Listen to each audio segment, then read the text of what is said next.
We're live. This is the first episode. Here we are. I'm, of course, joined by my esteemed colleague, Sanford. Sanford. Of course, Sanford smile. Very good. All right. And, of course, by my producer, Drew himself. Me. He drew himself right there in the corner. That's what I do. Good boy, Sanford.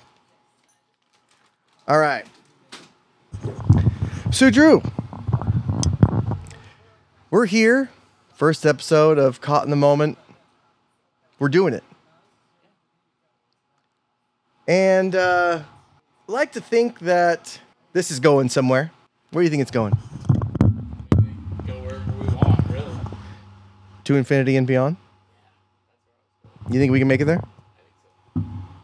You think I can get this tightened eventually? I don't think so. You think I can get my head out of my ass? It's just it's so flaccid. I just don't know. It's like you can't even work with it here. There we go. All right. All right. How you doing, Sanford? We good? Yeah? Don't. Okay, we're going to get demonetized if you start talking like that. So, Drew, how's the little lady? It's good, you know. Just living life, man. Work sucks. Does it suck, though?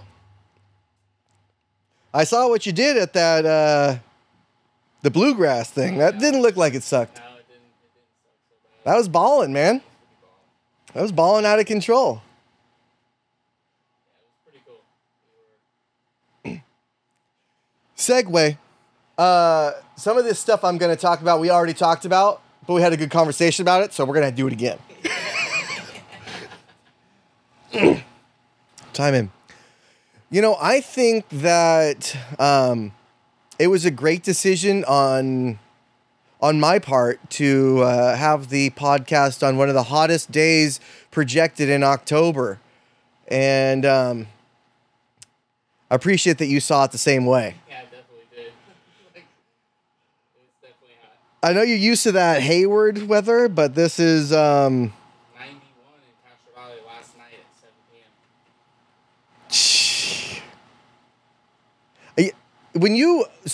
When you talk, you can hear yourself in here, right? I can hear it coming through your mic, yeah, a little bit. Okay, because when I talk, I can hear it through this, but when you talk, You can't hear I it. can't hear you through this.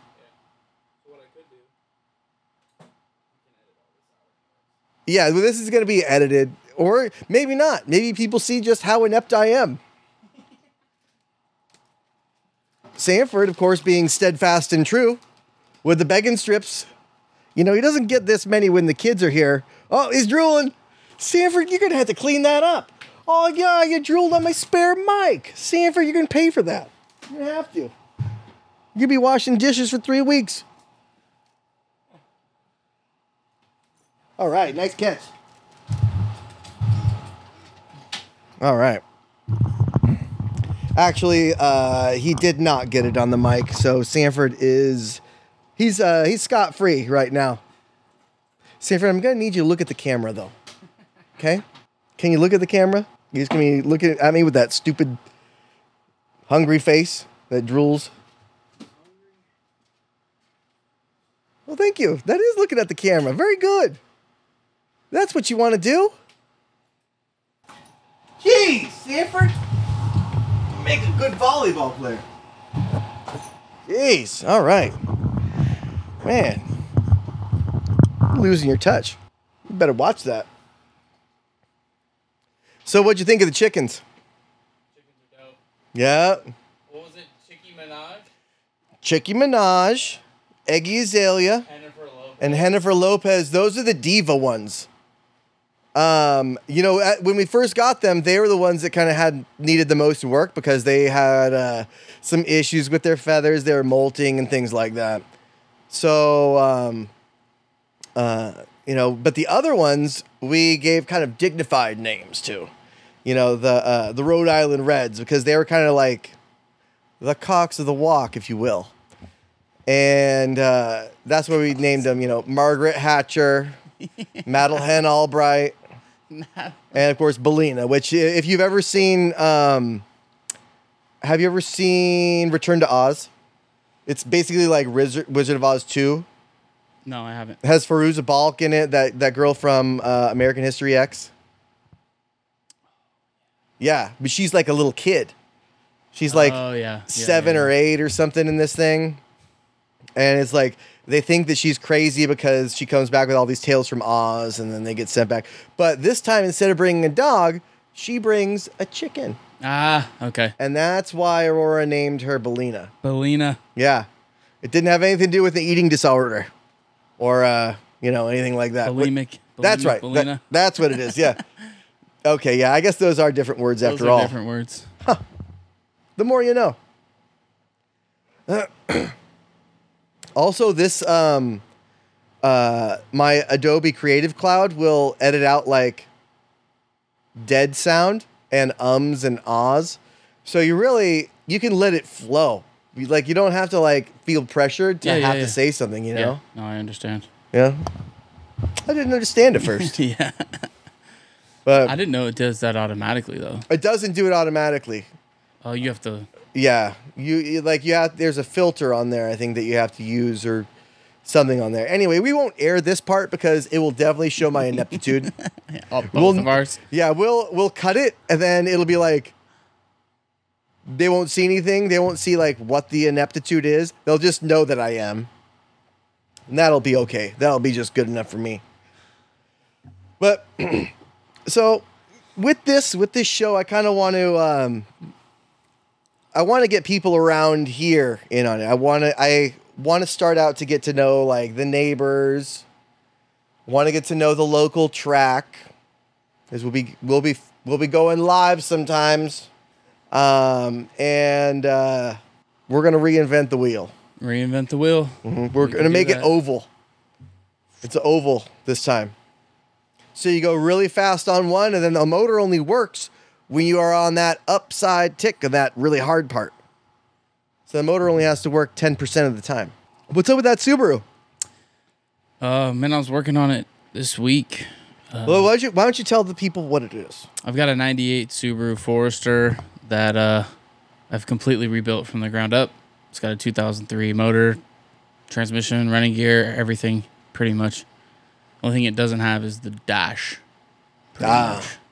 But I have the dash to do it. It's just more work than I'm ready to do right now. Having the time for the dash. Yeah, it's a lot of cutting and splicing wires for HVAC and all that shit. So, frivolous things. Dude, yeah, I don't need that shit. HVAC, I mean, I was going to put it in this, but then I decided I don't want the headache, and if I'm gonna get AC, I'll drive like my Yukon or my wife's car, or I'll just stay home. Yeah, pretty much. Because retrofitting modern AC onto these things is it's a lot. It's tough. And then once it's not something that's supposed to be comfortable. No, that's a race car. I have to edit this burp out. Blech. Yeah, well, fuck it. You don't have to edit it. Fuck it. Leave it in there. Leave it in. The fans love it. I was working on some vacuum stuff. Hoses. I had recently just did my fuel lines. So all of the brass hard lines underneath the intake manifold had to be replaced with rubber hose. Yeah, so vacuum is also quite a tricky bitch. It's tricky, man. This had a big vacuum canister in it. I took it out. I probably need it. Because now the brakes, you gotta kind of, when you're driving this, you gotta plan out braking. You gotta really okay, I can probably stop by there, 30 feet from the stop sign if you just put it all the way down. And I have to think that has to do with the vacuum because it has a pretty big cam in it, as you heard. Yep. Yes, I did. And I love a good cam. Love a good cam because it lets people know, like, he's fucked around with this thing. So get out of his way. You know, he's put some different stuff in here, so it's anybody's guess. You know? But still, I do think that I have to have that. I have to spend some time working on the vacuum. And you know, working on, because it was storing the vacuum, right? It was storing it, so maybe let it out when the brakes go. Not quite sure on that. Maybe somebody in the comments could help out. Yeah, it's tough. It's really weird. So you can actually change your foot pounds for boost by adding vacuum tees, which is really weird. It's a very weird concept. Like just the little ones that they sell on the kits. Little plastic vacuum tees. So do you have it leak out then? Or? No, you like loop it back somewhere. Oh. Yeah, so there's like more vacuum instead of less. It's so weird. Wow, you got yourself so much vacuum. It's a good old-fashioned Hooverville. Yeah, pretty much. Yeah. Okay, well, that might be an option. I did throw that canister away, though. You don't need it. Because I didn't like the way it looked. It was all nasty. And number two, I wanted to clean up the engine bay to make sure, like, I just wanted the most room I could get. You know, I wanted to, like, be able to get in there if I wanted to. Yeah. With the motor, you know, like take a bath in the engine bay with the motor. You know, in a very intimate situation. I mean, you can do that. It's big enough. I mean, that's the thing. That's the real trick. When I had my like 99s and 98s and all those, like the catfish looking ones. Yeah. There's not shit you can do. You can't get in there. You can barely get your wrist in there. And when you do put your wrist in there, you're not pulling all the skin back with it. No, yeah. You know, you're gonna get in there, and especially on that number 8 spark plug, or I think it's either 7 or 8. I've got the scars to prove it. 6 stitches. That's rough. Just trying to put in airlines for the airbags. It's just terrible. They don't leave a lot of room. I mean, and I get it because it's kind of like they make it around there, and it's built in a computer program rather than a design. Like there's less human involved, and it also has to do with crash standards. Yeah. But industry safety stuff. Yeah, all that. Electronics. They love that stuff. A lot of electronics, even for the early, you said it was 90s? Late 90s? Late 90s, yeah, late 90s. But late 90s electronics or electrical is very straightforward. Yeah. You know, you have just what goes to it, what runs the motor, you have your harness, and you have just, there's no displacement on demand, there's no cam phasing, there's no all that stuff, extra fancy stuff. I mean, it seems to me like it would be a lot easier to put an LS1 in there than, you know, an LS3 technically, but really it's kind of the same, well, it's right? a lot of on and off. There's not a lot of variables. But like dropping the motor in is one thing, but understanding how it works, I just don't really, I'll be honest, I just don't really understand that yet. You know, like the displacement on demand, the cam phasing and all that. Like my knowledge of cars kind of stops in like 2006 or 7. And it doesn't make any sense why. Well, it does make sense why. That's because in probably 2000, in that era, that's the time when I flipped that Z28, remember? When I do remember that. That was that. So that was the lesson with that car is don't go cheap on tires. No. If you need tires, what you need to do is buy tires. Buy once, cry once. That's the trick. I didn't cry, but I did split my head open. There you go. And it took all the King's men and all the King's horses to put me back together again. But they did it in a swift enough amount of time to where I was able to get home like that same day. What? Yeah. How many stitches? Staples? Yeah, they were staples. Yeah, they were in the head right here. I got this natural part now. I used to not have a part. Used to be able to, slick it back all nice and even like Gavin. But I can't do it anymore because I got to part it to this side because of I went cheap from tires. Yeah. I tried to save up for drag radials, which are like back then they were $300 a tire. You just buy 2, but like I was like, oh yeah, I've got time in this. And in the meantime, I wasn't like being gentle with the tires because like I put a whole black loop around the Guitar Center in Concord. Straight loop. I'm talking over the speed bumps too. Jesus Christ. Just a straight black line. And here I am like 19. I'm like pulling back into the Guitar Center parking lot. And it's like, hey, you guys see that? Pretty sweet, huh? And they're like, Josh, get out of the car. Josh, get out of the car. Because I guess they're these cops that were on the top of the parking garage. And they watch this place because this Guitar Center is, it's where everybody meets up and they go and race at Mountain House. Yep. That was back in the day. But, they were doing their little loops down. And it was just like, Josh is halfway across. They're halfway down. He's 3/4 of the way across. They're 3/4 of the way down. And as soon as I parked, this cop car comes down and it parks right next to us. But by that time, they had already told me to get out of that car and get in my buddy's BMW, right? And pretend like I was about like ready to leave or messing with the radio or whatever. And so they got out and it was like, well, whose Camaro are we towing today? And I was like, oh, if I don't say anything, maybe they'll go away. Like if I just don't look at them, they'll go away. And so like my friends were very friendly with them and they were friendly cops. And shout out to Concord PD. That time.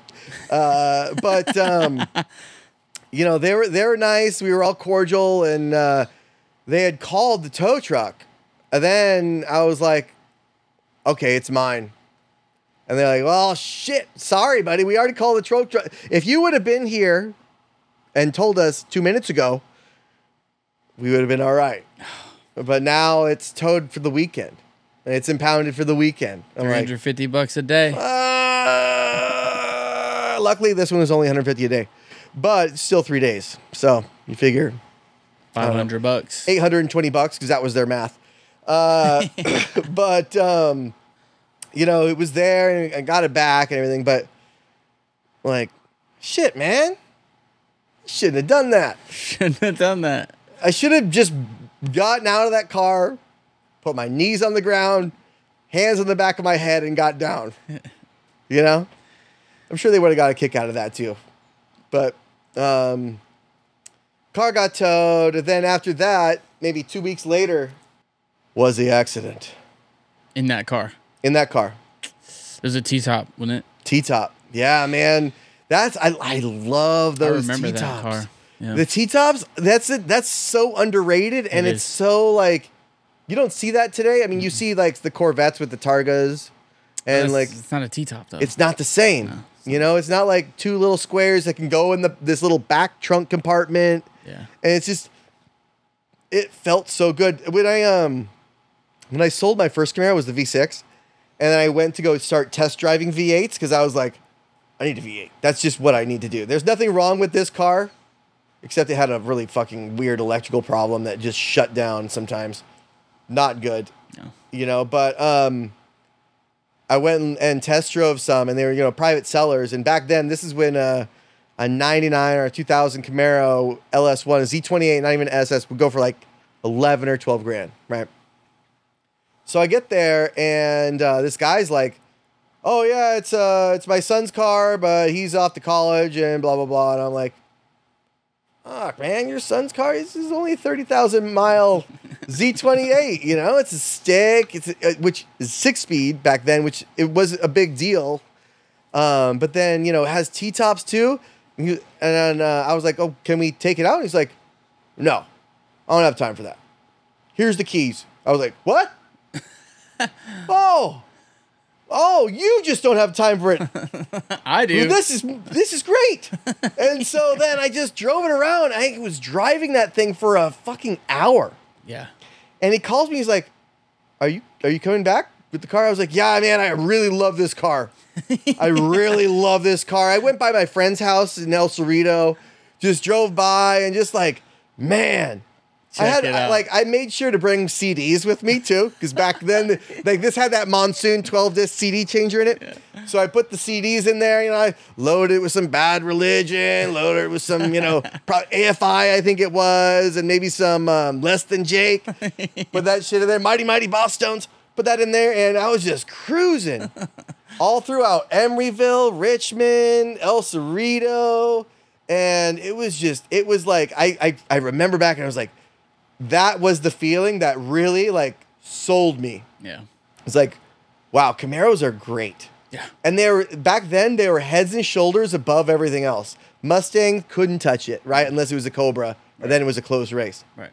Well, 03 Cobras, 04 Cobras, different story, I guess. But like if it didn't have a turbo or a supercharger or a bottle, that thing was fucking fast, and it like back then, new cars didn't come out with the horsepower that they come out now. Nope. There was no Hellcats. Nope.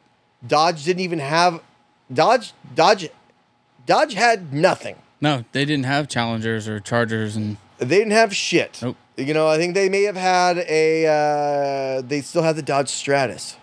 Yes. Which was a.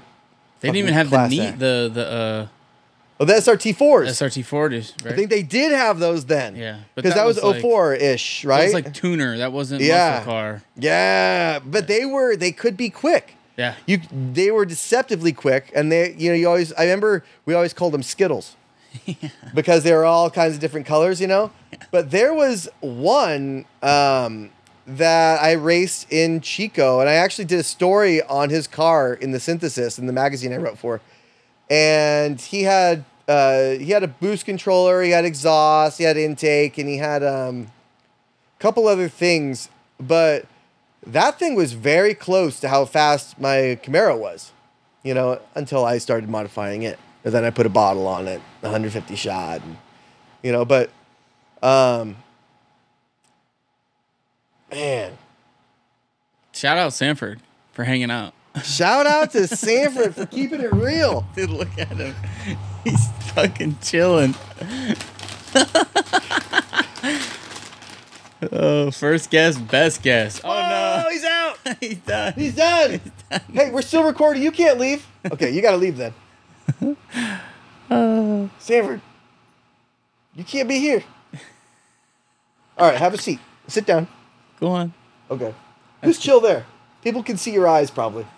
What can we see? We can't see shit. Let's see. Oh, they can't even see the fucking treats there. Okay. All right. Well. Oh, bag and strips. Sponsor. I guess that's my... Yeah, actually, these are made with real bacon. And they are good for real dogs. Real dogs.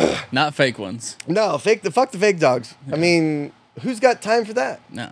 Who's got time to clean up fake dog shit? No, I don't. Mm-mm. No, and it's real good fertilizer. That's actually not. It's actually really shitty fertilizer. It's not good at all, yeah. It actually just brings flies. Yeah. And it's really nasty and stinky. And they're big because obviously Sanford is not a tiny dog. Sanford is a full-size dog. Yeah, full-size dog. Full-size shit. Like a fucking Stratus. Yeah. What about your you have another Subaru? I have two Subarus. They're both 98 Foresters. One's black, one's white. You get one for a donor? No, I bought it after I wrecked my Honda because I needed salt and pepper? car. Yeah, a little salt and pepper, a little yin and yang. Okay, yeah. Okay. You had names for them? The Black Pearl, which is of course the black one, turbo. Jack Sparrow. Yeah. Oh, it's turbo? My black one's turbo. Oh. My project. It's full turbo. That's the one you're selling? No, that's one I'm keeping. Ah. I'm selling the non-turbo white one. 250,000 miles on it, running strong. Okay. Champion of a car. Needs a wheel bearing. 250,000 miles, though, on what? Not the engine, right? I believe so. I don't know if that's... Did you swap it? Not that one. No, that's the white one I bought after I wrecked my Honda. Oh. And it had a bunch of JDM parts on it. So I got it for about $5. He gave me an extra body kit, some wheels, stock wheels, a whole bunch of shit. He just wanted it to look cool, apparently. We'll throw some pictures up on these cars. Yeah, I'll send you some. What made you want to get the Subaru and the Honda? Well, Gas mileage was a factor. When I bought my Honda, I needed a car. That was it. So I went to the dealership. The Honda is a car. I think I put $2,000 down, and I had a car. Wait, was that brand new? The 2015, yeah, brand new. Like nobody had farted in that seat? 0. It had maybe 100 miles on it from test driving. Oh, that's 1 or 2 farts, but that really that gets dissipated with the leather smell. Yeah, it was a great car. Damn. Yeah, I'm kind of bummed it's gone because that was my girl. I have never had a car with that least amount of farts in it. Yeah, it was good. It had black interior, 5-speed, Yeah. base model Honda. Well, that's what you want in a Honda. Yeah, Yeah, you want to stick in a Honda. That's it was great. although it does I got my sister's Honda from her. And it was a 96. Maybe it was, I think it was a 96. But it was a 5-speed, you know? And just shifting through those gears, it was like, I'm going to break something. It felt a little... I think they may have fixed it by that time, but like, or at least made it better to where it felt stronger and it felt like it was, you know, like not going to pop out and you weren't going to like rip the transmission instead of crack it, you know, like, cause it felt like that's what you're going to do, you know, cause when I was shifting it was like, sometimes could have been the synchros. Could have been. We all love those fucking synchros. Probably was. Most likely was the synchros. Let's be real about it. Yeah. But yeah, like, what's up with the synchros? They always go out. It's like it's tiny teeth. It's a hard ass shit thing to change. Yeah. You know, it's like, God damn, I got the synchros. You're getting deep here. They knew that you had to take it in. Well, if you're gonna get me started on Honda, then let's do it. Let's do it. And it's not a problem that I have with their stick transmissions, their manual transmissions, but their automatic transmissions, like what we have in this Pilot out here. Yeah. Trash. Not good. You want a Toyota, you want a Nissan, you want to be like my neighbor down there that has a house full of Mitsubishis. You don't want to be having Honda transmissions. Automatic. Automatic, yes. They are absolutely terrible. They're awful. They love it because they can use their own their own Setalone fluid that you use for Honda transmissions. And it's like Toyota and Nissan, I think Mitsubishi, they all got it down. Yeah. And they all use that same one, like basically the same kind of thing, right? But Honda is like, people always say Hondas last forever, and I have not blown a motor in anything but a Honda. I have blown a transmission in a Chevy and in a Honda, but like most of my problems have been with Hondas. You know, like weird. I can't, like, the Toyotas though. People really, like, the thing that gets me about people that don't really have that kind of experience with cars or anything, they put Toyota right there with Honda.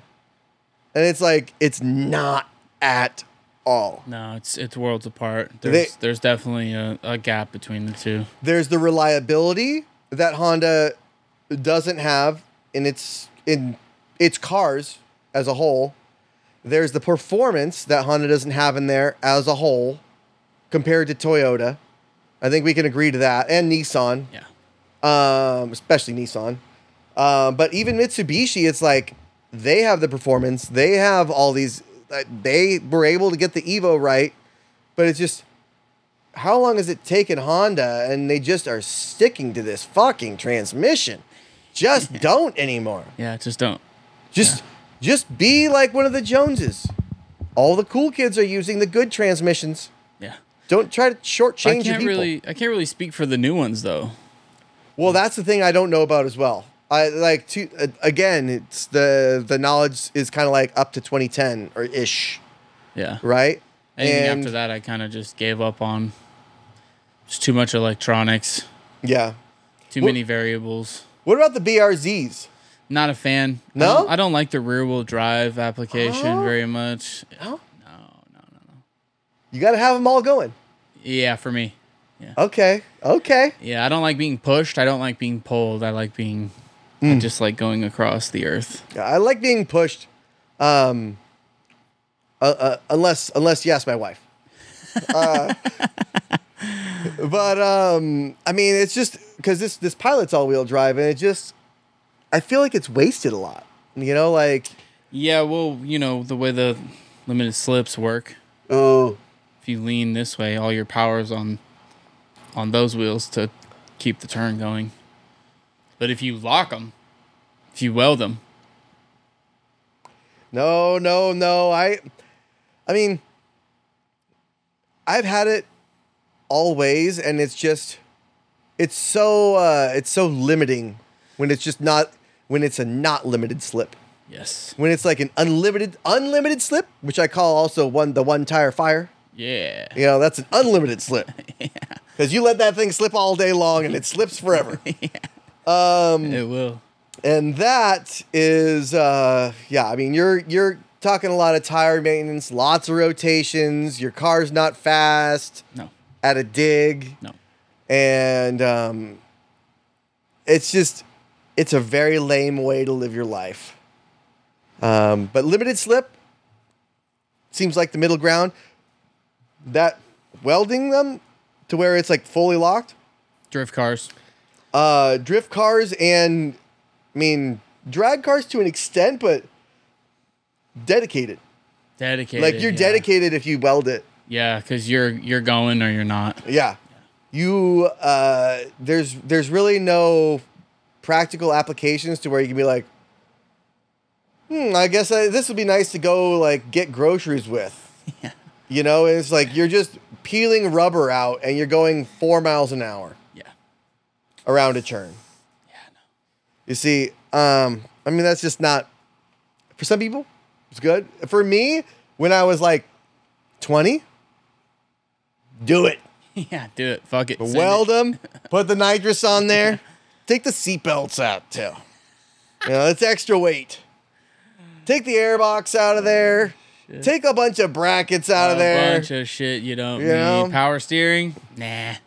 That's one of the reasons that my 99 Camaro SS 6-speed was faster than Bill's 99 SS 6-speed. Shout out, Bill. Shout out to Bill! Mad Hatter Garage. Shout out to Mad Hatter. Anyway, sponsor here. Bill, you consider sponsoring us. Good investment. But so we did science. We did real science here, Drew. So what we did was me and my buddy Chaz, we took the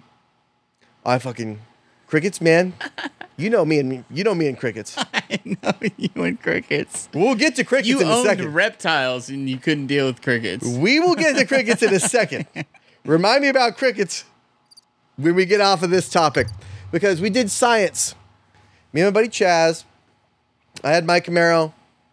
My mom was on vacation with my Bill, and they had left the Camaro, which was my Camaro number 3. So now I had Camaro number 3 and number 5 together, which were both 99 Camaro SS's. One had T-tops, one didn't. That was the only difference.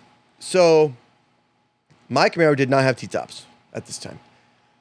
And I get in my car. Charlie gets in the Bill's car, my Bill's car. And we line up at a light right behind the house, and we hit it. and we both know how to shift, but mine is constantly pulling, and it's a slow pull the whole way. It's just real slow, real gradual. It's just walking. I'm like toe stepping, right? And we change drivers. We do the same thing.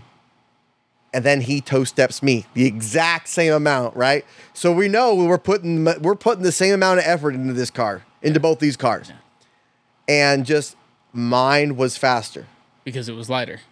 Because, well, it may have been lighter, but it was like lighter to the point where it was only a couple pounds, because I didn't take brackets out until we had taken, till we painted it black, because it was still silver. It was made on a Monday. It was Solomon, just like Solomon Grundy. But yeah, I mean, pretty much it was. I had just cut the baffles off and tried to seal up the ram air. So that was basically the big difference, because this car had 2 times the amount of miles that Bill's car had, but his got walked every time. Of course, this is before he put the LS6 in. Ah, well. And started like being able to pull the wheels up with his Fab 9-inch. Wait, really? Yeah, dude, the wheels were off the ground in a stick. That's hard to do. Jesus Christ. Hard to do. Yeah. He doesn't have that anymore, though. No, he sold it against my wishes, against my better judgment, which he never should have. Never should have. He got an El Camino, I think early 70s El Camino. Painted powder blue. I mean, it's very well done. Still has it? Still has it. It's got an LS3 in there. But, I mean, it's just, for me, I would never have a car that looked like a truck. Or a truck that looked like a car. Yeah, no. Because if it's one thing that can kind of do both, then I'll tell you that it doesn't do either one very well. You know, I mean, to his credit, have to give him credit. He does pull the wheels up in this too. And it's automatic. And he wins like the trophies and stuff, but Car show trophies? no, like consistent, like race trophies, like consistent time. Because they do the bracket racing. Yeah. Where you Up at Sonoma or where? Yeah. So, yeah, it's usually Sonoma. It's but you dial in at a certain amount. You got to hit that. Basically, you want to hit that every time. Yeah. And if you're going too fast, you want to let off. That kind of thing. It's you want to hit your time. Yeah. It's bracket racing. Yeah. And that's America. That's America. For me, when I take the car to the track, I only plan on running the car 1 or 2 times before I get kicked out. Yeah. Because hard and fast. Because that first time I took Camaro number 2 there, and maybe it was number 5. Took number 5 there when I didn't do anything to it. It was just stock. And I dialed in at a 14 flat because I heard that's pretty much what stock LS1 will run, and it's it's still quick for a muscle car and things like that, right? That was back when that was quick. And I ran a 13.6 first pull, right? And so I was like, sweet, that's awesome. That's kick ass. And then I go around, they're like, you're out of here. I was like, what the fuck? Because they didn't have a helmet. Yeah. I didn't have a helmet on. So I was like, fuck, I guess I gotta leave. And then somebody was like, you can just use my helmet. I'm like, okay. And this is before COVID, so nobody's really about germs or anything. Nobody's worried about germs. No. We're breathing from each other's noses and, everything like that. We're playing beer pong with actual beer in the cups, not water, representing beer, kind of thing. Not washing the ball. Not washing the ball. Well, now you're getting into kind of common decency. Because we always had to wash the balls. Because that was kind of like a dirty... That was a dirty thing. I remember a lot of parties not washing the ball. Yeah. Well, you got to call him out on that. Yeah. Don't let him get away with that shit. Wash the ball. Wash the ball, Chuck Norris. Fucking Chuck Norris. One day he'll be on here. Dude, that'd be so cool. One day he will be. And he will tell me Chuck Norris jokes. Yeah. Can you imagine? That'd be so Can cool. you just fucking imagine? He doesn't live that far from here. He's in, he's kind of close to Chico. Really? Yeah. I did not know that. I forget what the city is called. I think it's either Chester or like Gridley or. Chester's up by Lassen. Yeah. Well, it's like in that area, right? It's like that northern area where they have so many trees, Right. and they had that one fire that where PG&E murdered people. Fucking PG&E. Classic. That's controversial. Got him. They got him though. Hey, they got away with it. Fuck. Hey, that's good for PG&E. My uncle got his house burned down there. Damn. Not Yeah. good. I'm sorry. I mean, he turned the negative into a positive. You know, like you ever see Stand and Deliver? A negative times a negative equals a positive. Correct. Can I reach these kids? Yes. Yeah, well, he did it. And apparently everybody that was there that had their house fucked up, a lot of them didn't want to rebuild there, right? Yeah. So he bought up his lot, and he bought up his neighbor's lot. And then he's like, build a house on that. You know, like they had to take out a loan to do it, but loan plus the insurance money is like, you know, make it a come up. I mean, it may happen again there. Yeah, it might. Because, you know, I don't know if they're raking them leaves Fuck or it. not. We'll do it again. We'll buy the next lot. Yeah, yeah, it'll be the 3 lots. Zuckerberg of Paradise. Paradise. Or if you're Donald Trump, pleasure. Pleasure. He called it pleasure. Pleasure. But Oh my god. yeah, Fearless leader. I mean, so let's go back to the cricket thing because this is important. So, as you know, I don't like bugs. You don't like bugs. I don't think anything needs more than 4 legs. But here you have things with more than 4 legs plus wings. So it's like, it's fucking ridiculous.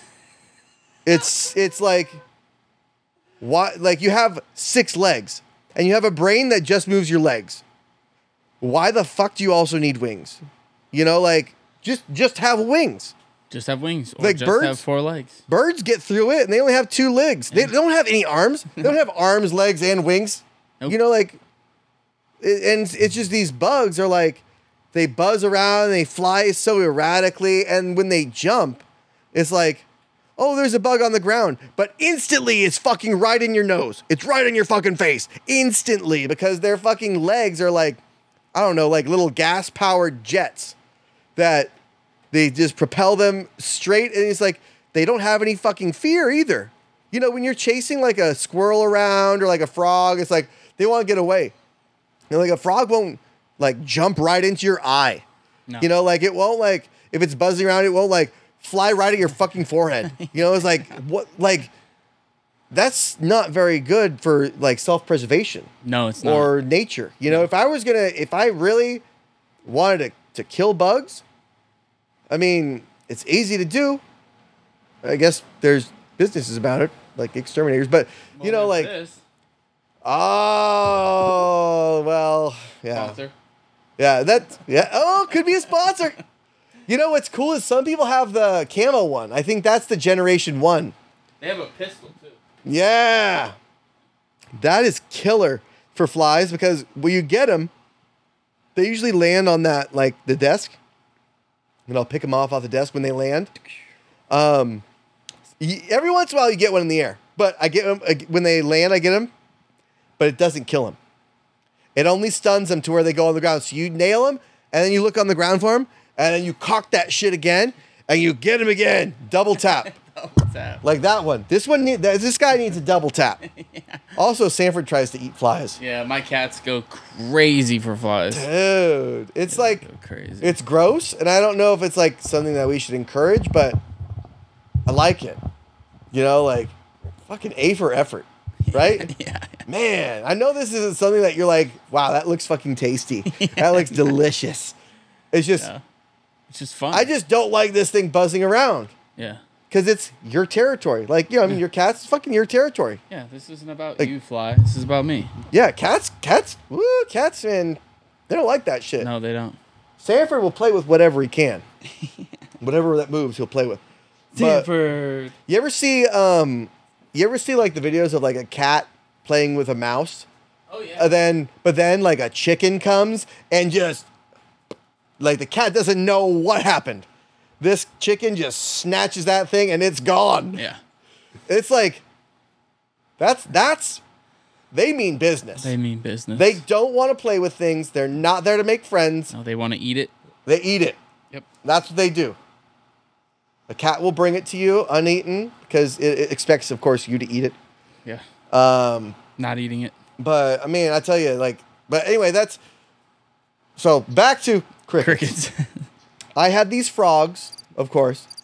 Thank you for that. I had these frogs that were in this little terrarium, 2 little frogs. One was a fire-bellied toad, one was just a brown frog. And I think it was like a chorus frog, but it was brown colored. And went to the pet store. We got them to put the crickets in the cage. Had about 2 dozen crickets in there for these guys to go off of. It was about a cage like that big. They're the tiny crickets, you know, because they weren't that big frogs. And maybe it was a dozen crickets. But anyway, these crickets are in this thing with the frogs. We get down to the house in Richmond. My dad, this is when dad and mom were there. Same time. Same time. Right? When it's like, what right now it's like, whoa, what am I getting married? Mom and dad are here. What? But so my mom's like, Danny, don't carry that by the handle. It's going to break. And so, you know, just like me with my wife. It's not going to break. It just kind of like, it takes you have that delay of like, but really? Is it? Well, it's not. And then as soon as probably he thought that, he got in the house. We all got in the house. We shut the door. He locked it. And the power went out.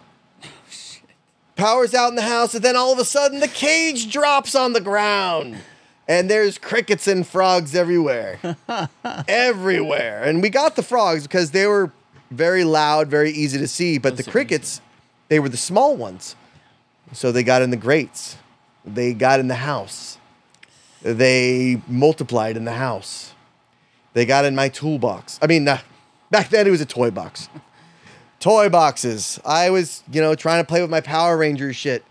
Trying to, and when you try to get the Tyrannosaurus and make the Megazord and, you switch it back and there's like a dead cricket carcass there that's all crushed and it's just nasty. And you hear them in the walls and it's a sound that it always gets you. And people sometimes they think that's like fucking peaceful, right? No. God, that's a peaceful sound. Oh, Not the crickets. for Josh. No. No. So it's childhood trauma. It really is. Yeah. And it's just like ever since we were in that house, I was constantly finding dead crickets or hearing them. Ugh. Or like seeing them outside, and it was too much for me. And I eventually let the frogs go in the front yard, which now there's an infestation of frogs there, which is sweet, right? Because there's no fire-bellied toads there because they're not native, but the chorus frogs, I had always started to find them around, like even little tiny baby frogs and like, fuck, baby amphibians, that's a good-ass sign that you got a healthy, like, lot, Yeah. And, of course, back then, I didn't give a shit about it, but... No. Like, now I'm seeing baby lizards here and, baby salamanders in the pond or around the pond. And it's like, damn, that's a good sign. That's a good sign. Baby lizards, Healthy environment. Yeah, they're breeding here. I'll encourage that. Got an ecosystem back there. Yeah, you have to. I mean, that's the only way to really... It really helps keep those bugs down. Yeah. Yes, it does. 4 and 2. I'm on the 4 and 2 leg team. Yeah. Always have been, always will be. Yeah. You cannot be on the 6+. No. 4+ wings, too. No. Weird. It's kind of like Animal Farm, where it's like I think 2 legs good, 4 legs good, 6 legs plus wings bad. Yeah. It's not good. I mean, it's can't handle it. Can't handle it. You're gonna make me want to go and check for cricket nests. Josh doesn't like bugs. I don't care for them.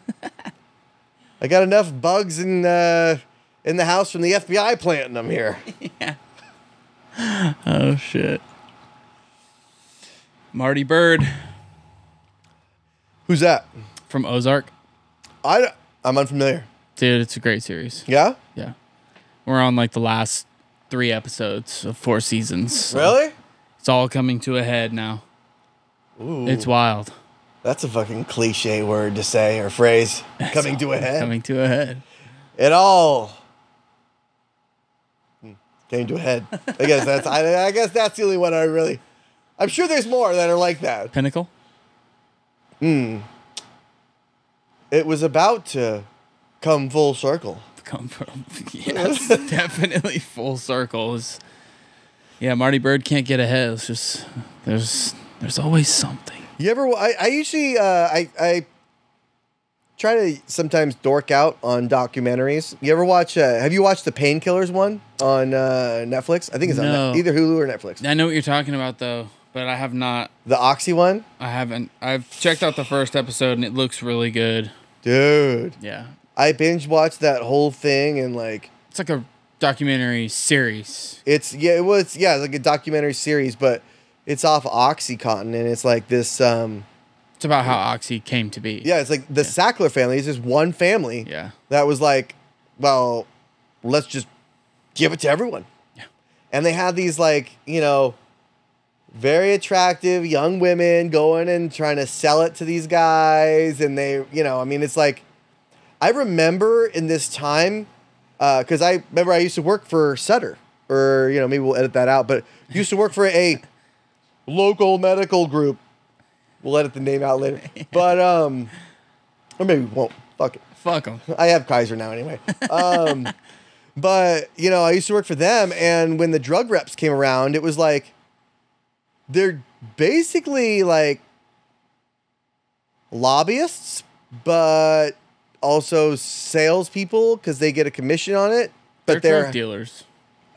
In a way, yeah. I mean, well, they make the doctors into drug dealers, right? And they pretty much are the pushers. They're like the wholesalers, yeah. They're like the drug dealer big dude. The cartel. And then they pass it on to like their little underlings, which are like the doctors. Yeah, the cartel, the pharmaceutical cartel. Yeah. Like if it was Breaking Bad, Walter White would be like the Sackler family and like Brandon, remember that fucking dude? The little white kid. Oh, well, that was, fuck, what was that guy's name? What was his name? I know Brandon was like one of the fuck up guys. Drew, let's pull that up. See if we can get that pulled up. What the hell was his name? He called everybody bitch. Yeah. I want to say Jamie, but that's not what his name is. Jesse Pinkman. Jesse, that's what it was. Yeah. So it's like those guys are the doctors, and they're pushing it to people that use it, but it's holy shit. I mean, it like chronicles it like from one person's point of view at different times. Yeah. Yeah. But and it makes it into a story, so it's obviously not really a documentary, it's more like a docudrama. Yeah, it's like a docudrama where it's like it's depicting real life events in film. Gotta watch it. I'll check it out. Gotta watch it. We're about to end Ozark, so now we need something else to watch. So. Yeah. Well, have you seen what about like the Star Wars ones? What about Ahsoka? I haven't ventured into that yet. I don't know if the lady's ready. Oh, okay. 'Cause I don't think she's seen any of the Star Wars movies, so any of the lore wouldn't make much sense to her, and that could be my fault.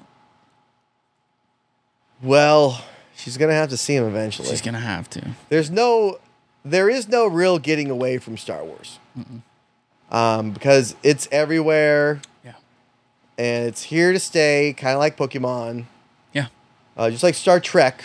Star Trek, yeah. It's here to stay. Well, we did. So, I mean, my wife she's obviously super into Star Wars already. Maybe you remember our wedding vows. I can't remember. It was, I love you. I know. That was it. right before Han Solo went into carbonite, and I've been frozen ever since. Actually, now that does make sense. No, but it was like that was like the second. That was like our contingency plan for vows, because we had like written these vows in like our heads to where we wanted to say it. It was like super meaningful, and it was like I had a hard time memorizing it, and I like kind of did, but then once it got to it, to where like after all your planning, after everything that you've done, after all the fucking payments you've done, you scheduled the caterers, you scheduled the beer, you invited people. People are mad they didn't get invited. People are mad they did. People, you know, like things that like all that. After all that culminates, then you're right up there and you're getting ready to go. And I had to call an audible. I was like, we got to do plan B. She's like, plan B, good. Okay. And it was like, okay, whew, we got it. Plan B it is. And he's like, that was a load off, you know? And then, I mean, you never ever remember anything about your wedding day. It's such a blur. Such a blur. A lot of shit going on. A lot of shit going on. A lot of people. A lot of people. And then as soon as you're done saying hi to people, then people start leaving. And it's like, then you got to say bye to people for like an hour and a half. You know? And it's like, we should have planned it to where like we had like the specific time where people like just sit and you just watch me fucking eat. But I didn't get to eat, you know, because we didn't have that. We didn't plan that out. When you get married, Drew, plan a time to eat. You know, I barely even got to drink beer. No, I've done plenty of weddings in my time, and you gotta have time to eat. That's the real trick. I mean, it's like it's totally your show and everything, but yeah. I mean, well, it's not really yours. It's hers. It's hers, yeah. But well, for me, actually, it was my show.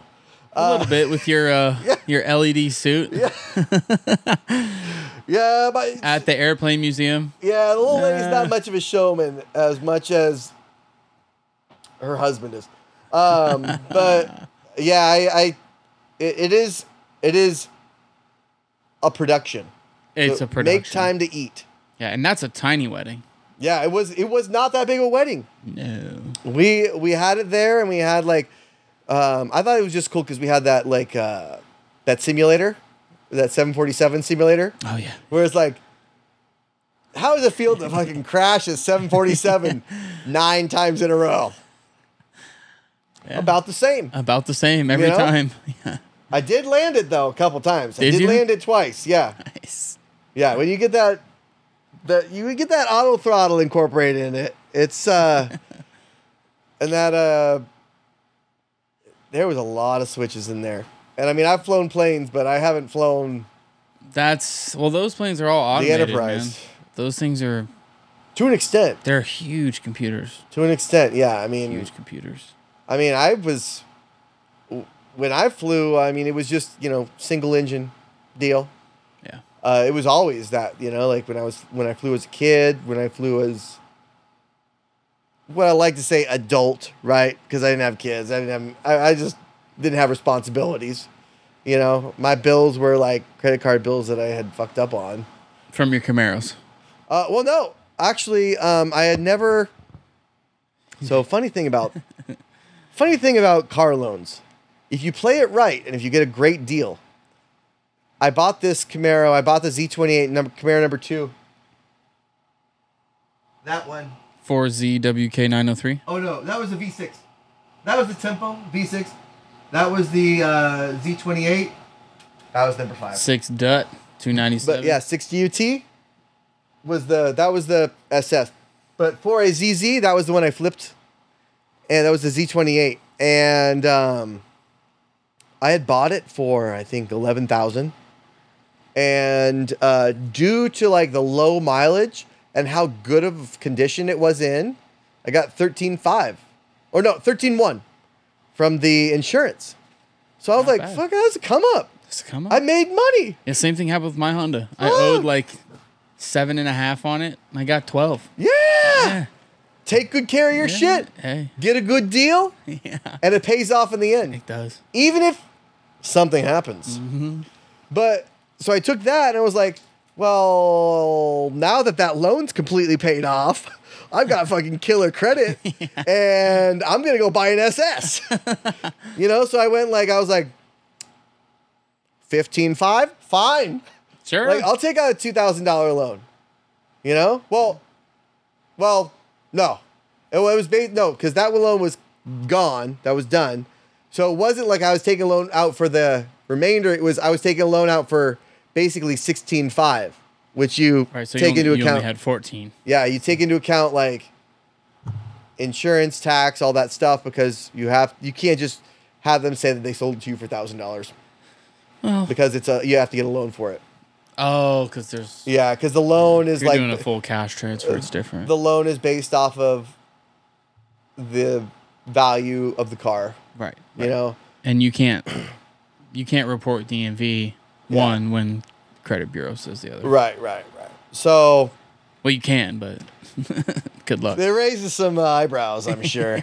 But then I went to the SS, and that was the Camaro number 3. That was the black one with the blue with the red scoop versus the black one with the blue scoop that I had. I remember. Yeah. Man, those were some times. So, have you ever thought about an STI? Of course I have. I know. You probably always think about it. I always think about it, and every time I see one, I want one. Yeah. But I don't want a $500 car payment. I mean, you're looking at... You have that swap? I have. I've got the WRX swap. Only thing I need to do is get an STI swap, and I can put it in. How much is that extra, half a liter worth? How much? How much is that going to get you power-wise? I could find a wrecked car. Not much. The transmission is different, though. 6-speed. Yeah. But you have to change everything. Oh. The running gear, your knuckles, your brakes. Because I did... I have raced an STI. I have raced STIs. I have raced regular WRXs. STIs never had a problem, but that one WRX... There was this douchebag, shout out to the Murphys, Andy and Mike, shout out to you guys from high school. I used to get in fights with them all the time. They used to get in disagreements with me, and they were physical disagreements most of the time. But one time it was a mechanical disagreement to where, I had all my friends in my car, in my Camaro. He had all his friends in his car, which is like an 04 or 05 WRX, non-STI, right? But he had boost up and he had this and that. And so we got out to a light and I was like, this is fucking perfect. Record this. Yeah. So my buddy in the back seat recorded it. And all of a sudden, this light turns green. But he's doing this fucking... He wants to win at all costs. So he's tacking it up. And he's like... And it's I don't think it's redlining at the light, but when he goes, he's dropping the clutch and going, right? That's not how you drive those cars. That's what we figured out. Because he dropped his transmission on the ground. Yeah. His transmission was like, I fucking had enough of this shit. And he just was like, I'm out of here. Transmission fell on the ground. I took off. Axle's probably snapped. One of the best launches I had ever had in my life. With a full car. It was one person in the back, one person in here, but yeah. Well, that's a full car. That's pretty much a full car, right? Anybody in the back seat is a full car. And so this fucking thing takes off and camera's still going. They ain't moving. They still at the light. Flashers are on. I hit my flashers. Because you gotta fucking do that. You gotta take the L. You gotta do that. Yeah. You gotta take the L, Take buddy. the W. Yeah. Because he's like, I fucking got it. And so I go around, I circle again, go around back by him, keep videoing, honk that horn, and wave at him again. Throw him You around. wanna go again, bud? And they are not looking up they're like this. Because they know that I'm coming back again. And they know that I'm recording this. Yeah. And it's just the best. I mean, it's like, if you, it was probably the best car moment. I had never raced anybody and won in, it meant so much. Yeah. You know, because of the way it happened and Yeah. because of who it was. Yeah. You know, like it's almost like they deserved it. like you race these. It's like an '80s movie. Yeah. Where you're racing these douchebags in the import car, which is no offense to Subarus. Nope. But here you are in like this Camaro that you got, and it's like, boom. Yeah. Well, he fucked up. Well, you can't be doing that. You can't be doing that. You cannot be dropping the clutch when you're almost redlining. No. I remember actually this car here, the Tempo. That's when I learned that lesson. Neutral drops in an automatic is a little worse. But you know, I figured since the car only had 96 horsepower that it was like probably going to be okay. But I did go. I was on the third transmission when I sold it. I put maybe $2,500 into an $800 car. And even when I sold it, they didn't bother to put it in their name. They got tickets on it. It got towed. It got destroyed. And shame. I mean, it's you know, I would like to buy that car back. You know, I miss that burning plastic smell. Yeah. I really do. I don't know what it was, but it was burning plastic and it was a very constant smell. Belts? It's plastic. It's not rubber. Huh. It's very distinct. You know, it's like when you're like 9 or 10 years old and you're like messing around with fire and you're holding up a lighter or a match to like plastic and you're melting plastic Yeah. and you're breathing that in like an idiot.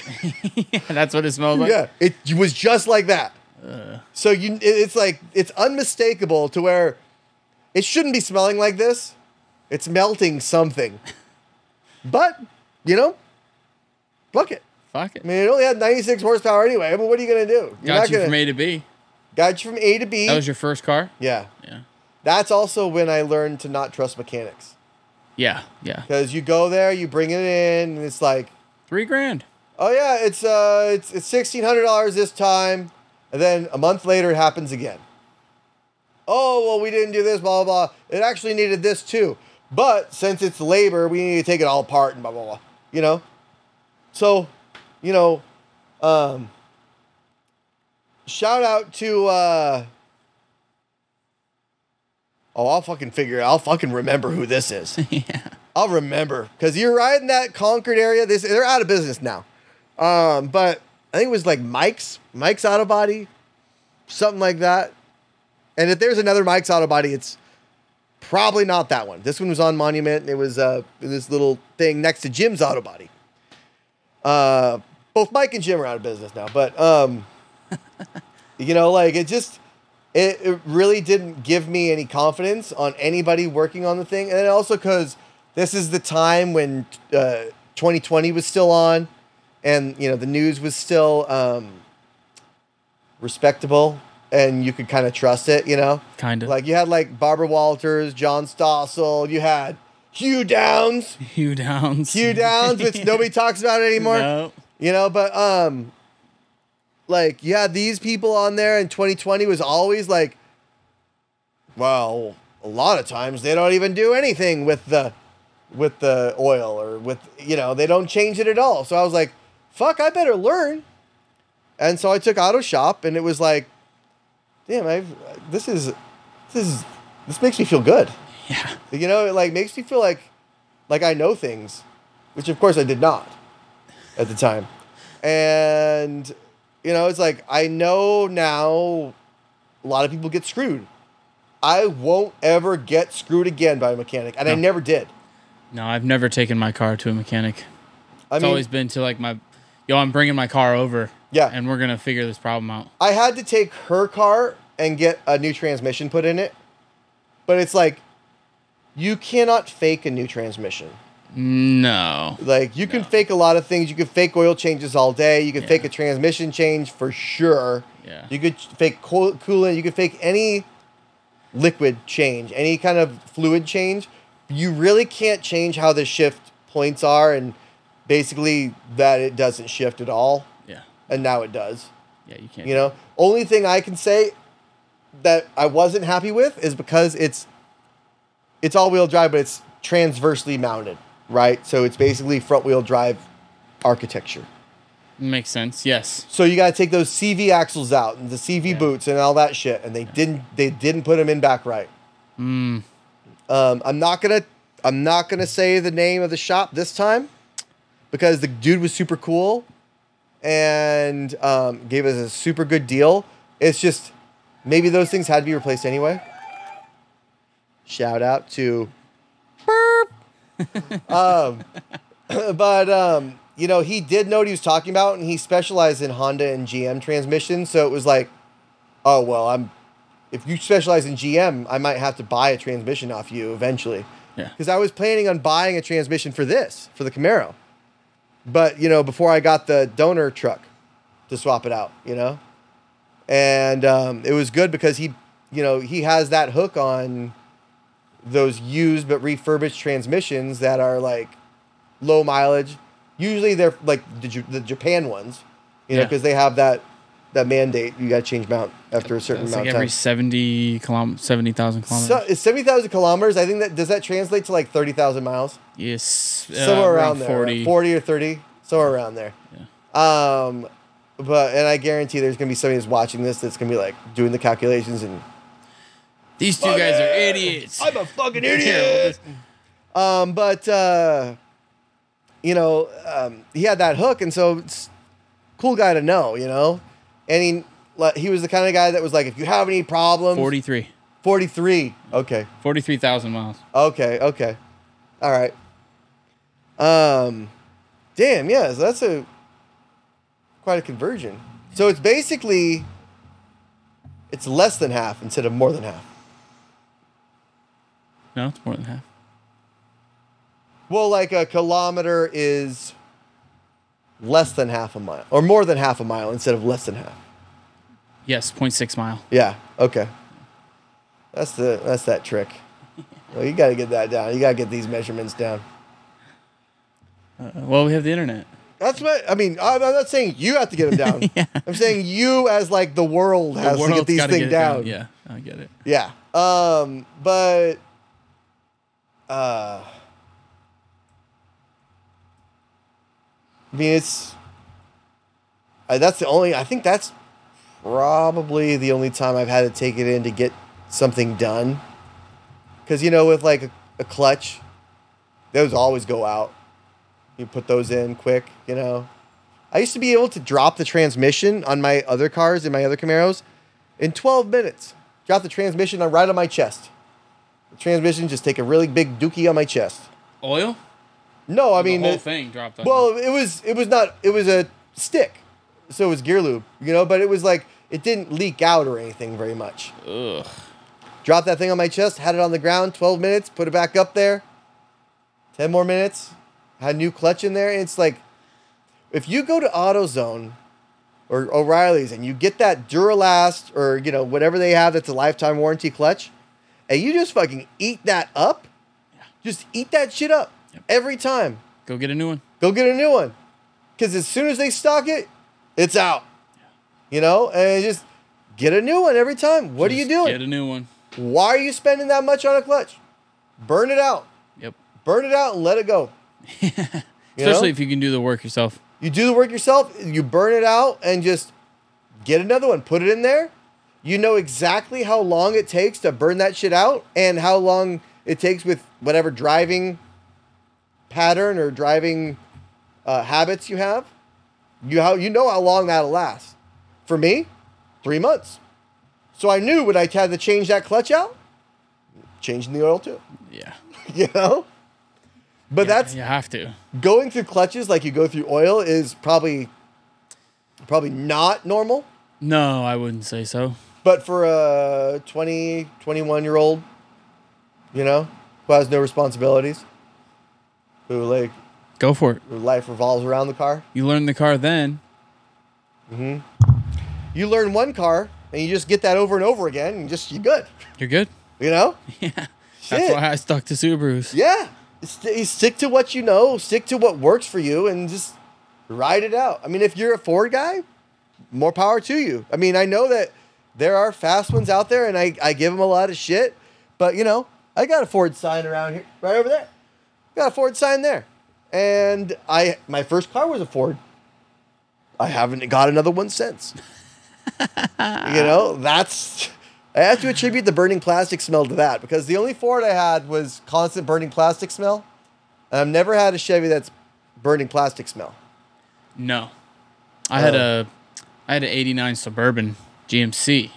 Oh, back when the GMC made the Suburban. Yeah, shit was fucking badass. Oh. Had barn doors in the rear. Yeah. Shit was so fucking dope. Yeah. I had one of those too. It was a 97. So a little newer. It would like had that LT based motor in it. Yeah. But dude, I remember going over that one time in my apartment complex. I was going over a speed bump at no more than 5 miles an hour, crawling over it, because I had to hit the gas again to get over it. I hit that gas again. All of a sudden, I heard like a balloon pop. Yeah, like something's losing air. I'm like, oh, what the fuck can that be? Like, okay, I guess it still drives, so I'm going to go and park it. I can't see anything. There's nothing leaking. It must be fine. I go drive it the next day. Put it in reverse. Just revs. And I'm like, oh, shit. Just some of the transmission went out. Yeah. So this thing had no reverse. And it also had no second gear and no fourth. So first First and third only. Old 2 gear, no reverse. That's what it was. And it's a Suburban, right? It's not a Yukon. It's not a Tahoe, Sierra. It's Suburban. So it's the big one. Yeah. So, fuck, I'm stuck in this spot. How do I get out? So I just shifted into neutral, go push it, and try and steer along the way, get it out, and then I shifted into first, and I go. It's that hard shift from first to third. It's like,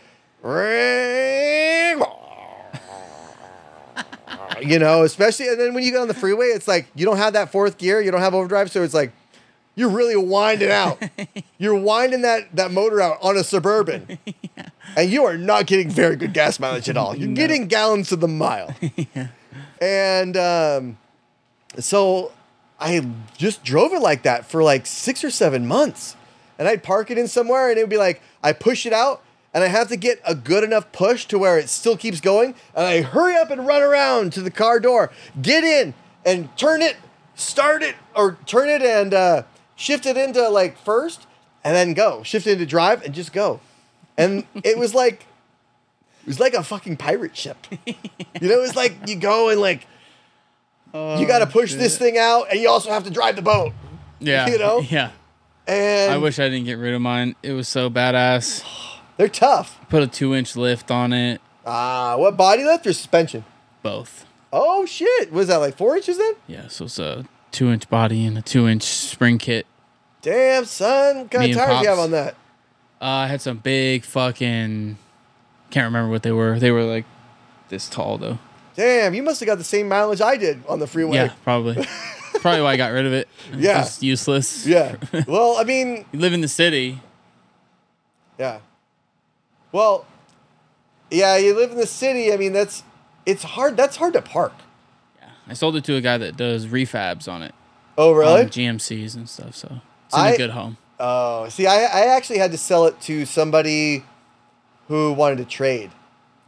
So, like, they gave me like $2,000 and a Suzuki RF 900R, which is like it's like a sport tour bike from the late 90s. It was a 97 bike. And it's 937 cc, so it like gets up there, right? It was equivalent to like a newer style like R6. Like it would have kept up with that to a certain amount, and then the R6. That's still fucking fast for two wheels. It's quick. Jesus Christ. It's quick. And I always told my mom, I was like, well, I didn't tell her shit.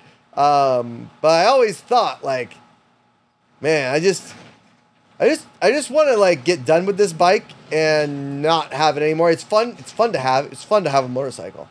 I got a 929 RR after that, and it was like, it's fun to have a motorcycle, but like, it sucked because you always have to tell your mom like, oh yeah, I'm still never gonna get a motorcycle. Still don't have one, but eventually I told her like, hey, I had a motorcycle. Yeah. Which is great because it's like, what? You know, they do the chicken sound. And they Glory. like, Oh, she was God. freaking out, and she was like, oh my God. What? Had a motorcycle though. I don't have one now. I sold both of them. You had two. You know, and it's just like, man, you go to Vegas, you put down your money, you put down $100, and you walk out there with $350, and you're like, I'm done. I'm good. I'm good. And you cash out while you're ahead. Yeah. Didn't crash it. Nope. The only time it was ever down was because I parked it at a gas station in a gas puddle and it slipped. But I was already like 30 feet away from the bike. So it's not on me. That's on physics. Yeah. That's on Sir Isaac Newton. Isaac Newton. That's not on me. You bastard. And, you know, I sold them both, but I can't imagine having one now that I have kids. No. You know, and I would say to everybody, don't get one. I know people are going to get one. I'm not going to say it's not fun either, because it is. It is, yeah. You know, and there's something, there's that feeling of like being there and you are the vehicle rather than you are driving it. You know, because you have to lean. You have to do all that stuff. You have to lean and you are completely dialed in, right? You're like thinking 8 steps ahead. And that's why these guys, like, they split these lanes and it's like, somebody opens a car door, they're going to die. Everybody's going to die. Because if that motorcycle guy survives, he's going to come over there and beat the shit out of that guy with carbon fiber gloves. Yep. You know, and a helmet. Yeah, dude. So he's got all defense and offense. You have nothing. It's weird. Yeah, motorcycles are scary, dude. Even when you're not riding one. Yeah. I mean, it is. And like, I think about it all the time to where it's like, fuck, that's scary as hell. And like the scariest time for me was riding in the rain. Ugh. And I was just like, the whole time I was like, oh my God, dear God, if I get home in this and if I'm safe, I'll sell it. I'll Sell it. And I did. And that was it. You know, like, okay, you come out of Made it Vegas, home. you come out of Vegas up, then you stay up and you don't go back to Vegas. Nope. No. Because they'll get you next time. You know, because that borrowed time, that somebody's got to pay that piper. Yes. I ain't paying him. No, I ain't paying it. No, I like to play life safe. Yeah. So four wheels, I mean, I've gotten more trouble and hurt more in 4 wheels than 2. But Well, you're pushing the envelope. pushing the envelope. Yeah. Yeah. I didn't push the envelope when I just got out quick. Yeah. I did push the envelope. There was a time actually on Halloween when I was there when I rented a George Washington costume, like from a theater place. Oh, shit. Right? Not like I went to Spirit or whatever and bought it. I'm like, I rented this thing from a theater place. Got the wig, the shoes, the little buckles that go on the shoes, the little thing, the little doily things that they have coming out here. And I had my green Power Ranger helmet on, which is over there. Yeah. And pulled the pedal light. These dudes in a truck just like yours. And they're like, holy shit, is that George Washington on a street bike? And I'm like, threw him a little rev. You know, had to. And light turns green. Fucking gun that shit, pull the front wheel up, and ran. George Washington is the most badass you've ever seen him. And, what? They got it on video. I don't know who the fuck they are. But hey, guys, if you're seeing this right now and you're still alive, send it my way. Send it our way. Yeah, link in the description. We'd like to see it. Oh, shit. But yeah, dude, I mean, I'm glad that I had a bike and don't now, rather than never had a bike. That makes sense. You know, like, You know, I a got lot of it. people say that, and you got out when you could, Yeah. before it got ugly. And it wasn't expensive. It was so cheap to drive those things around and so easy to park them anywhere. I mean, I can see the appeal, Yeah. you know, and in Chico, when it got super cold, what I really like to do is like layer up. So I put sweatpants on and then jeans, you know, I put the white beater on and then the t-shirt and then the long sleeve and then the sweatshirt and then the leather, you know, and it's like, man, you just feel like a really fast Paddington Bear. Like Paddington Bear who's like Paddington badass. Paddington, You know? badass. Yeah. And you're hauling ass everywhere. That front wheel's coming up sometimes when people are watching. sometimes when they're not. And just like, it was a good feeling to be alone in there and like just feel yourself as the vehicle. Yeah. You know? Kind of one with the machine. Yeah, whereas with cars and trucks, it's like, that's still a relationship there, but it's like, well, with this car, it's like me and like an animal, but rather than like me as one, you know? It's like riding a horse. It's like riding a horse or it's like riding a cat. Riding a cat. Yeah, because it's like, don't do that. Because the horse is like, you can control them because they've been used to being controlled for forever. Yeah. But riding a cat is like, this cat doesn't fucking know. It doesn't. Like, it doesn't fucking know. And it's like, every time I take it out, it's a little temperamental, you know, and it just has its own personality. Yeah. And that has to do with all the blood, sweat, and tears that I've swiped all over that and is soaked in there, you know? Literally. Quite literally. I can show you where the tears are. They're on the rear quarter panel. The blood is in the right by the door there. You can figure out why. And then, of course, the sweat is all over that fucking thing. All over. All over it. All over. All over. Yeah, I'm still working on mine. She's still on jack stands right now, but well, I mean, she's close. I could if I went home tonight and I finished what I needed to do with the parts that actually just arrived. Oh, shit. I think I could put it on the ground and start it. Here's the thing. With my mantra was just one bolt a day. Yeah. Get one done a day. Yeah. You have to do something every day. Yeah. And it gets done. Yeah. You know, but then once you do that and you have that mindset, one, you apply that to other things, of course, but like number two, it really doesn't make you want to work on it anymore after that fact. Yeah, like once that thing is good and driving, that's how it is. You know, like, because right now I have that little coolant link I talked to you about, which is on that water, on the thermostat housing, and it's like, that's kind of just how it is. Yeah, unless you want to, redo the coolant. I may open that up. I will probably flush it and actually put a gasket on there instead of just silicone. But, it's not something that needs to be done. Right. My daughter's school is like 3 blocks away, and that's where I drive it. I drive it there to pick her up, bring it back. And she gets a kick out of it because she gets to wave to all her friends and tells them that she helped build the car. Because there's like video of her sanding it.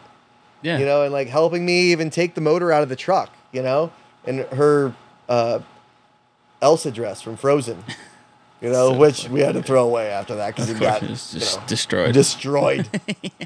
No, that's good though. It teaches things that when you're young like that, working on cars and.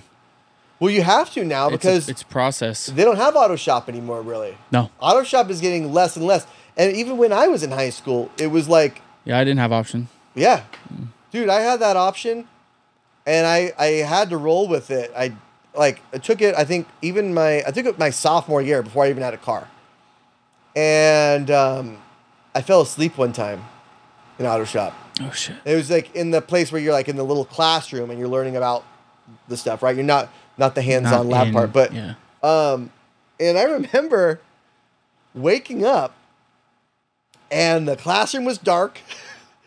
And everybody was gone.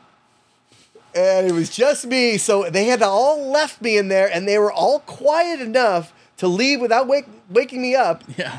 And just leave me there. Leave him. The teacher was like, Yeah. this won't happen again. Yeah. And he was damn right. Yeah. Because a couple of the other times, he had these little wrenches that you would get from like AutoZone, the little $3 ones that you buy at the counter kind of thing. Yeah. Little adjustable ones. And he had a bunch of those on his desk. So when other people would fall asleep, he would toss that shit right at him, and he had such good aim that he could hit the metal of the chair without hitting you or the wood of the desk. So it'd be loud. Yeah. Ding. So you hear that ding. Yeah. And I mean, dude retired right after I graduated, but that's some old school shit. That's old school shit. Shout out to Mr. Harvey, probably R.I.P.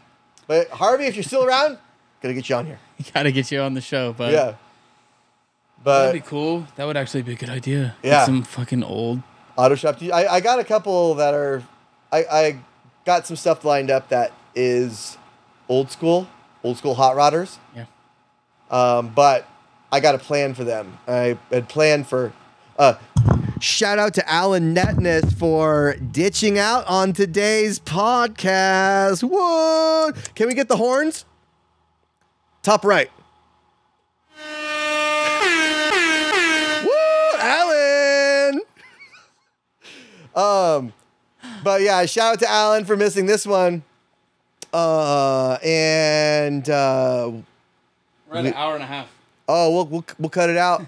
We'll cut it now. That's it, boys. All right. First one in the books. In the books. Yeah.